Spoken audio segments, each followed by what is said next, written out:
A 300-meter tanker is screaming as it hits the sand of Alang beach. This isn't an accident. It is the only way a ship this size can finish its life. For the hundreds of men waiting in the surf, this is the start of a labor-intensive process. They strip these titans to the keel using torches and brute force, turning thousands of tons of steel into cash. From the deck of a luxury cruise liner to a raw mountain of recycled girders, this process is loud, impact human safety, and fast. This isn't just a demolition site, it is the significant node for the global economy. If these ships didn't end up on this specific 10-kilometer stretch of Gujarat, the price of the steel. Understanding why these giants are dismantled by hand reveals a shadow industry that keeps the global supply chain moving. You might picture a ship graveyard as a desolate, silent place, where hulking steel behemoths go to die in isolation. While that romantic image feels grounded in truth, it is actually a misunderstanding of how the industry functions. We need to distinguish between two completely different worlds that are often bundled together under the same name.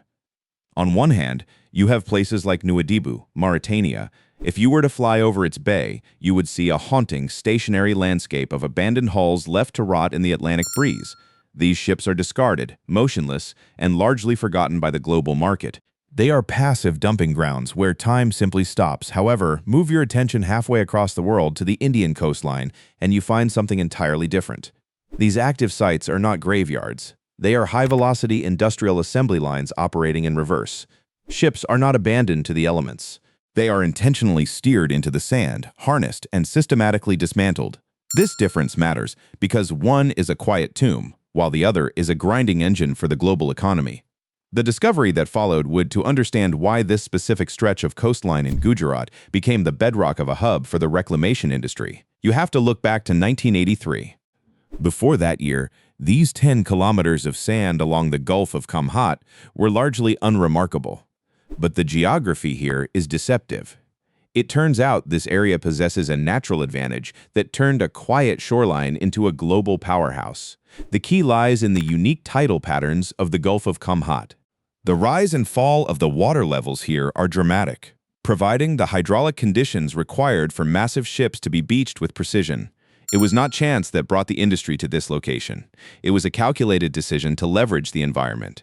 By utilizing these extreme tidal shifts, operators could drive a multi-thousand-ton vessel deep onto the sand during a spring tide. As the water retreated, the ship was left high and dry, perfectly positioned for the systematic dismantling that would follow. It transformed a simple sandy beach into an industrial engine that could handle the world's retired fleet. The market was about to force A. Once those hulls are grounded on the sand, the real operation shifts from marine engineering to a massive global financial dance. You might think these vessels are simply discarded by their owners, but the reality is dictated by a ruthless market of intermediaries. Behind the scenes, specialized cash buyers act as the crucial middleman in a complex ecosystem. They track the world's maritime fleet, identifying ships that have reached the end of their economic life and buying them specifically for their residual value. This isn't just about the scrap metal. It is about a supply chain of machinery that spans continents. A vessel nearing the end of its life in a western port isn't just an aging hull to these buyers. It represents thousands of tons of steel, along with valuable pumps, engines, and navigation equipment that can be stripped and funneled back into developing regional markets. These materials are essential for industrial growth, creating a relentless global demand that keeps these yards operating at full capacity. The ships never truly disappear. They are merely liquidated and transformed, moving from the open ocean into a secondary economy that fuels modern urban construction. Those ships were about to face a violent, irreversible end. To understand how these steel giants arrive at their final destination, you have to look at the tide. The process begins with a deliberate, high-stakes maneuver that flips the script on traditional maritime navigation. Instead of docking at a reinforced pier, a ship is steered directly into the sand. Captains time their arrival with the highest tides of the month, using the surging water as a natural elevator to push the boat as far onto the shoreline as possible. When the tide retreats, the vessel is left stranded, its keel locked firmly into the earth. It is no longer a functioning ship, it is now a grounded piece of inventory. Once the ship is dead in the water, the transformation begins. This isn't a precision factory setting.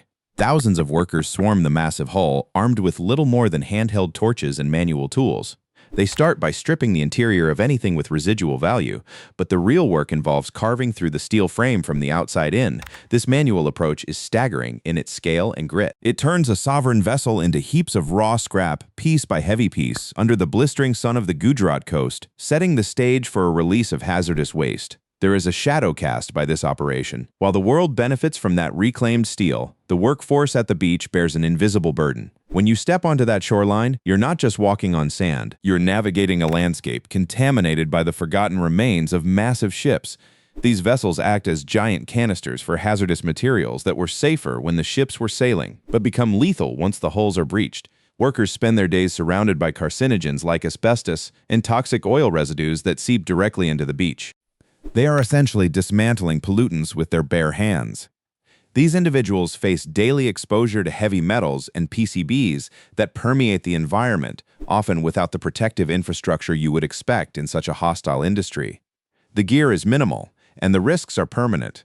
Every torch cut unleashes substances that sacrifice human safety for massive throughput. With such volume, despite the grim reality of these conditions, the wheels of Alang never stop turning.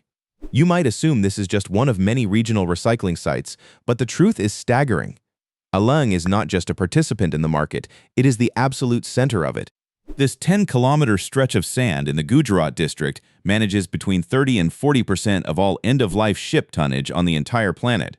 Nearly half of the world's retired steel monsters eventually meet their end here.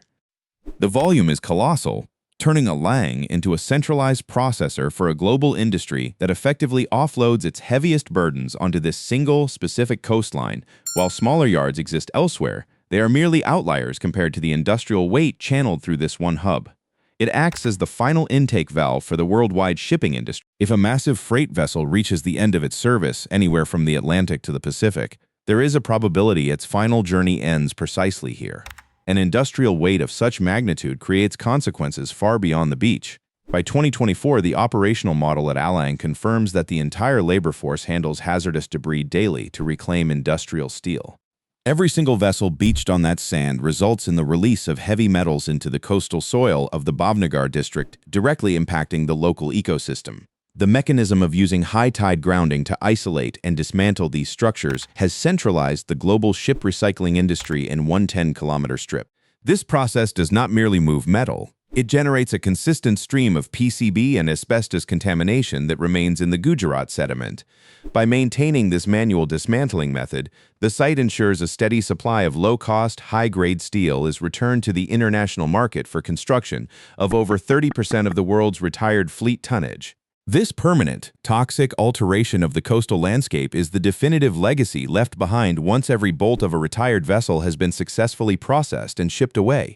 This engine of global recycling doesn't just stop at ships, though. Everything you touch, from the steel beams in your office building to the frame of that new electric vehicle, is part of a circular flow of material that often begins and ends in places far from the public eye. The question you have to ask yourself now is whether this model of progress is sustainable, or if the environmental and human debt we are racking up is slowly coming due. We have only scratched the surface of how these global supply chains operate behind the scenes. If you want to understand the side of other hidden industries, from the lithium mines powering your phone to the complex logistics of the waste management trade, then you need to see what we are investigating next. Subscribe to the channel to join our deeper series on the costs of global modernization. See the truth behind the curtain by tapping the subscribe button for our next investigation into what other systems we are ignoring while the world keeps spinning.